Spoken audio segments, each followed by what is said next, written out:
अरे नहीं, मैं फिर से लेट हो जाऊंगा। मुझे विश्वास नहीं हो रहा है कि मेरे साथ ऐसा हो रहा है।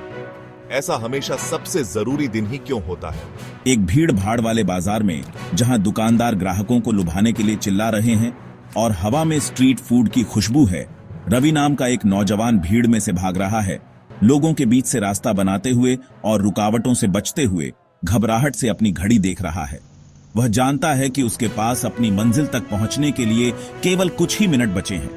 उसे पता भी नहीं चलता कि उसका बटुआ उसकी जेब से फिसलकर जमीन पर गिर जाता है और व्यस्त सड़क पर किसी का ध्यान उस पर नहीं जाता। कुछ देर बाद अमित नाम का एक गरीब लड़का जो खाने के लिए कुछ ढूंढ रहा है, वहां पड़े बटुए को देख लेता है। वह उसे उठाता है और इधर उधर देखता है। उसे समझ नहीं आ रहा कि क्या करे।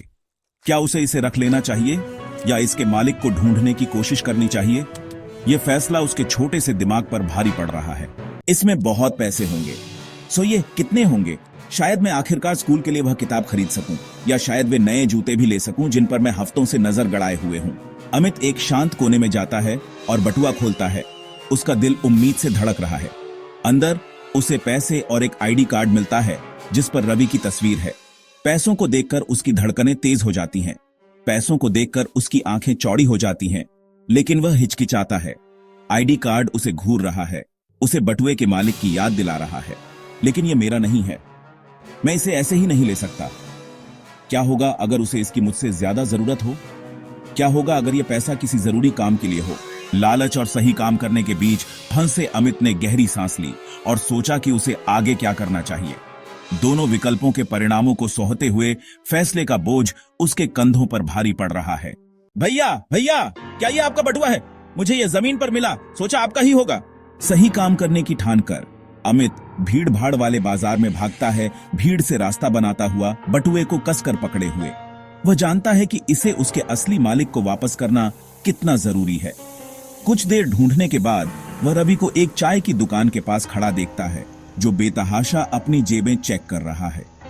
रवि परेशान दिखता है, साफ तौर पर अपने गुम हुए बटुए को लेकर परेशान है। अमित की आवाज सुनकर रवि मुड़ता है। उसकी आंखें उम्मीद और प्रत्याशा से चौड़ी हो जाती हैं। अमित को अपना बटुआ पकड़े देखकर उसका चेहरा राहत से भर जाता है। उसके कंधों का तनाव तुरंत कम हो जाता है। अरे बहुत बहुत शुक्रिया, मुझे पता ही नहीं चला कि मैंने इसे गिरा दिया। मैं बहुत चिंतित था कि मैंने इसे हमेशा के लिए खो दिया है। रवि बटुआ चेक करता है और कृतज्ञता से अमित को देखता है। उसे अपनी किस्मत पर यकीन नहीं हो रहा कि किसी ईमानदार व्यक्ति ने इसे ढूंढ लिया। तुमने मेरी जान बचाई बच्चे, मैं तुम्हारा शुक्रिया कैसे अदा करूं? इस बटुए में मेरे लिए सब कुछ जरूरी है। बस वादा करो कि आगे से ज्यादा ध्यान रखोगे।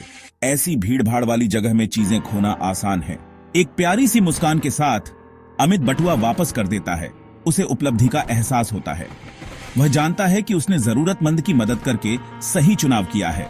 यह जानकर कि उसने सही चुनाव किया है, अमित आत्मविश्वास और संतुष्टि से भर जाता है। ऐसे ही पल उसे दयालुता और ईमानदारी के महत्व की याद दिलाते हैं।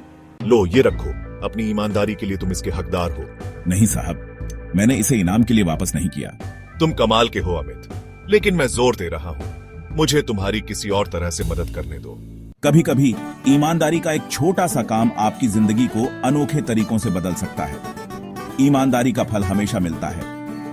ईमानदारी चुने और जिंदगी आपको ऐसे इनाम देगी जिसकी आपने कभी कल्पना भी नहीं की होगी।